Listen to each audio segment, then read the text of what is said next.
আবারও মহা বিপদে পড়ে গেলেন কুণাল ঘোষ। কুণাল ঘোষের জন্য বেঁধে দেওয়া হলো নির্দিষ্ট ডেট। যে কোনো প্রকারে কুণাল ঘোষকে হাজিরা দিতেই হবে, আর তাতে সন্তুষ্ট না হলে হতে পারে জেলও। জানেন ঠিক কি বলছে আইন? এমন কি করলেন কুণাল ঘোষ যার জেরে এমন বিপদের সম্মুখীন হলেন তিনি? দেখুন অবাক করা কাণ্ড। আদালত অবমাননার মামলায় হাইকোর্টে জারি করা হলো রুল নোটিশ পেলেন তৃণমূল নেতা কুণাল ঘোষ। নারকেলডাঙ্গা থানার মাধ্যমে এই নোটিশ পাঠিয়েছে হাইকোর্ট। নোটিশে আদালত অবমাননার অভিযোগের কথা জানিয়ে তাকে কারণ দর্শাতে বলা হয়েছে। আদালতে হাজিরা দেওয়ার কথাও বলা হয়েছে তাকে। বিচারপতি বিশ্বজিৎ বসুর অবমাননা, আইনজীবী বিকাশ রঞ্জন ভট্টাচার্য ও ফিরদৌস শামীমকে হেনস্থার অভিযোগে মামলা হয় কলকাতা হাইকোর্টে। সেই মামলাতেই কুণাল ঘোষ সহ আরও 7 জনের বিরুদ্ধে রুল জারি করে আদালত। আদালতের নির্দেশ মেনে আগেই আদালতে হাজির হয়েছিলেন কুণাল ঘোষ। ফৌজদারি আদালত অবমাননা হয়েছে বলে উত্তর চায় আদালত।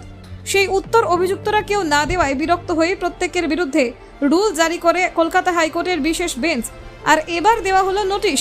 কেন তাকে জেলে পাঠানো হবে না বা শাস্তি দেওয়া হবে না তা জানতে চাওয়া হয়েছে ওই নোটিশে। আগামী 16 জুন বেলা 12:30টায় তাকে হাইকোর্টের 3 সদস্যের বিশেষ বেঞ্চের সামনে উত্তর সহ সশরীরে উপস্থিত থাকতে বলা হয়েছে। আরও বলা হয়েছে যে আদালতের অনুমতি ছাড়া তিনি আদালত থেকে বেরোতেও পারবেন না। সূত্রের খবর, আদালত অবমাননার এই মামলায় উত্তর না পেলে জেলে যাওয়ার সম্ভাবনা থাকে। আইন অনুযায়ী অভিযুক্তকে প্রথমে আদালতে হাজিরা দিতে হবে। উত্তরে আদালত সন্তুষ্ট না হলে আবারও নোটিশ দেওয়া হতে পারে। আর একেবারেই উত্তর না পেলে তাকে হাইকোর্ট থেকে সরাসরি জেলে পাঠিয়ে দেওয়ার সম্ভাবনাও থাকছে।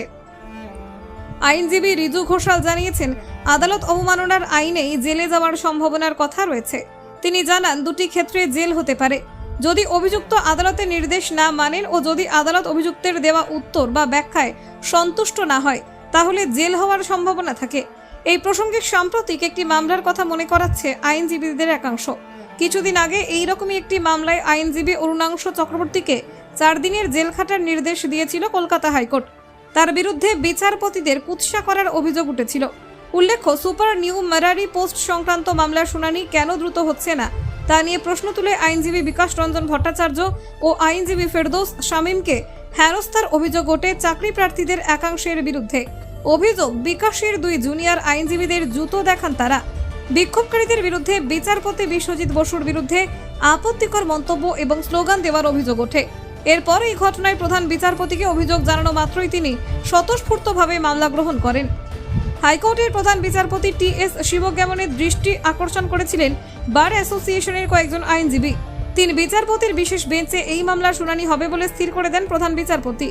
এই বেঞ্চের সদস্যরা হলেন বিচারপতি অরিজিৎ বন্দ্যোপাধ্যায়, বিচারপতি সব্যসাচী ভট্টাচার্য এবং বিচারপতি Rajarshi Bharadwaj. Bureau report, news prime Times.